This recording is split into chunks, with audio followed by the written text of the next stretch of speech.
otherwise, I appreciate the officiation and the game itself.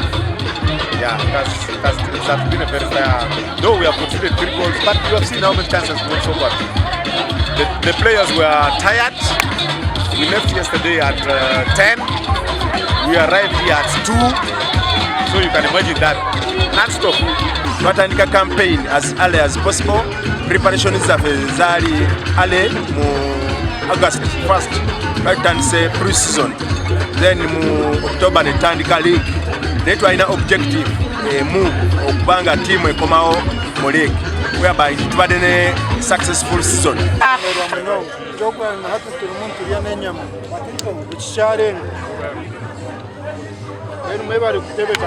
Semeza mnonga.